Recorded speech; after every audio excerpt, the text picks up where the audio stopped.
Welcome, everyone. Today, we're doing a deep dive into Auralis. We're looking at her origins, her abilities, really unpacking how she came to be based on the source material we have. It's a great story. And it starts, perhaps surprisingly, quite normally in Ho Chi Minh City, right? Right, bustling city. And we meet Mai Linh Tran. She seems like a typical high schooler. Mostly typical, yeah. Yeah. Except she has this ability to see emotional auras as colors. Imagine that. Seeing the world literally painted by feelings. Anger looking red, maybe joy looking gold. Exactly. And then things take a turn. There's this really pivotal event. The lightning storm. Uh-huh. A mysterious storm hits her school, and it unearths something buried deep below. A glowing crystal fragment. Okay, so very dramatic entrance for this object, and it doesn't just sit there. No, it merges with Mai Linh. Right into her spirit. It's kind of like, the catalyst needed to awaken something much bigger. Makes you wonder what's dormant inside anyone, really, waiting for its own lightning storm moment. Precisely.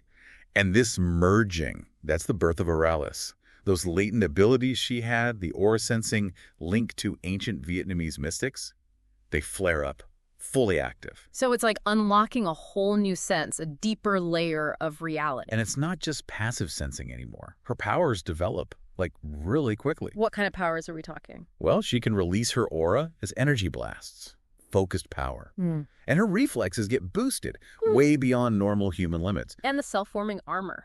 That's fascinating, with a visor, too. Yeah, and that armor isn't just for show or even just protection. The visor specifically helps her read aura fields. It's like an early warning system for danger, interpreting those energies around her. So she's got the power, the gear. It feels like a collision course is inevitable. It often is, isn't it? And that's where Oblivion Shroud comes in, this shadowy organization. What's their deal? They start abducting children, but not just any children, ones with these specific, unique energy signatures. So they're targeting potential power like Auralis's, and she gets involved. Absolutely. Auralis starts intervening. She follows the aura trails left behind, like invisible breadcrumbs, on these rescue missions, and each time her connection to that life force deepens. But Oblivion Shroud wouldn't just let that happen, presumably. No, they have their own weapon. Pretty terrifying one, actually. Null Veil. Null Veil, what do they do? This villain. They don't just fight you physically, they erase aura traces. Imagine that. Leaving people emotionally numb, completely cut off from their feelings, from connection. That's chilling. It's not just about stopping a hero, it's about erasing what makes someone feel. Exactly. So the stakes are incredibly high. It all leads to this climactic showdown. Where does it happen? High above the Mekong Delta. On some kind of floating energy conduit. Very dramatic setting. And Auralis is pushed, really pushed, to her limit. Almost defeated. The classic near-defeat moment, often where the hero finds something new. And she does. She has to dig deep, call upon her ancestry, her spiritual training, and she unlocks her Auraflux form. Auraflux form, like a powered-up state. Basically, yeah. A huge amplification of her abilities. But interestingly, the way she wins isn't just about raw power. How so? She uses pure resonance, a kind of focused frequency of her own energy, to reconnect the auras that Null Veil severed.